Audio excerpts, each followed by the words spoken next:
Dag Filip. Dag Laura. In dit filmpje gaan we je wat meer uitleg geven over onze cardiotraining.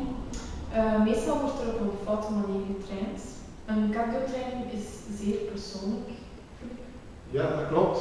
En wij gaan te werk met een 12 weken schema. Ja. En voor het opstellen van zo'n schema hebben we nodig de leeftijd van een persoon, het geslacht van een vrouw, de hartslag in rust, de hartslag, de maximale hartinslag bij inspanning, het gewicht van de persoon.